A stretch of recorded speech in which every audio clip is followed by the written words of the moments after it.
Hello, fellow dreamers, and welcome back for part 2 of the Declaration of Independence.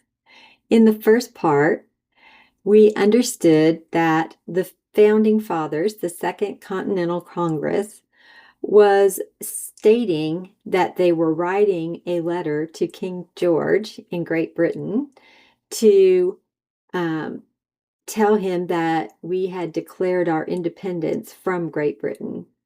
Now, in today's video, I'm going to read you the list of reasons why we thought it was important that we declared our independence. Okay.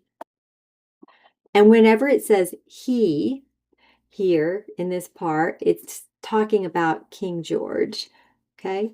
He, King George, has refused his assent to laws, the most wholesome and necessary for the public good.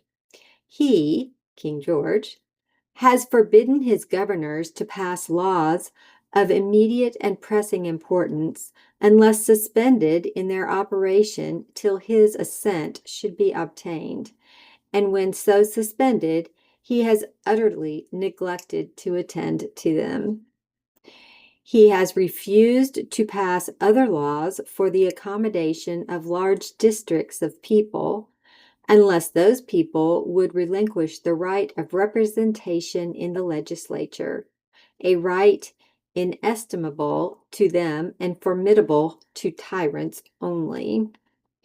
He has called together legislative bodies at places unusual, uncomfortable, and distant from the depository of their public record for the sole purpose of fatiguing them into compliance with his measures.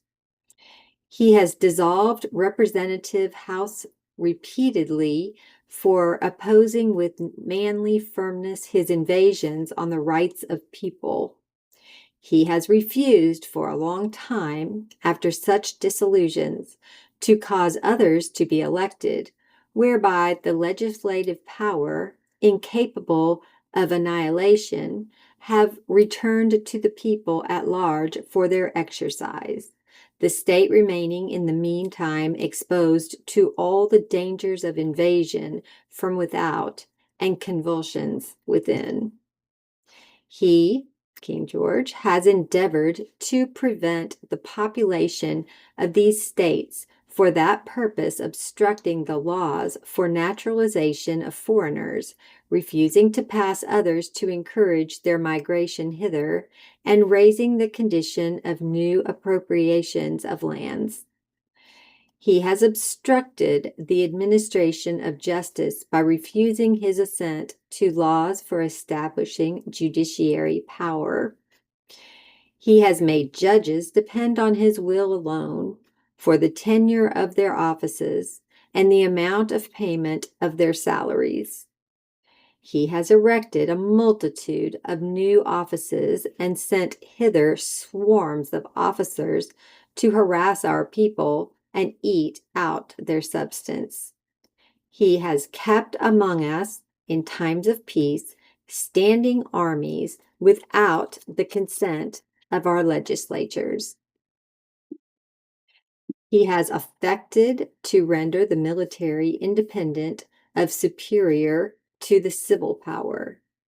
He has combined with others to subject us to a jurisdiction foreign to our Constitution and unacknowledged by our laws, giving his assent to their acts of pretended legislation, for quartering large bodies of troops among us, for protecting them by mock trial from punishment for any murders which they should commit on the inhabitants of these states, for cutting off our trade with all parts of the world, for imposing taxes on us without our consent, for depriving us, in many cases, of the benefits of trial by jury, for transporting us beyond seas to be tried for pretended offenses, for abolishing the free system of English laws in a neighboring province, establishing therein an arbitrary government, and enlarging its boundaries so as to render it at once an example and fit instrument for introducing the same absolute rule into these colonies, for taking away our charters, abolishing our most valuable laws, and altering fundamentally the form of our government, for suspending our new legislatures and declaring themselves invested with power to legislate for us in all cases whatsoever. He has abdicated government here by declaring us out of his protection and waging war against us. He has plundered our seas, ravaged our coasts, burnt our towns, and destroyed the lives of our people. He is, at this time, transporting large armies of foreign mercenaries to complete the works of death, desolation, and tyranny already begun with circumstances of cruelty and perfidy scarcely paralleled in the most barbarous ages, and totally unworthy the head of a civilized nation. He has constrained our fellow citizens, taken captive on the high seas, to bear arms against their country, to become the executioners of their friends and brethren, or to fall themselves by their hands. He has excited domestic insurrection amongst us, and has endeavored to bring on the inhabitants of our frontiers, the merciless Indian savages, whose known rule of warfare is an undistinguished destruction of all ages, sexes, and conditions. And I will read the last part of it in the next video. So come on back. And again, happy birthday, America. See you soon.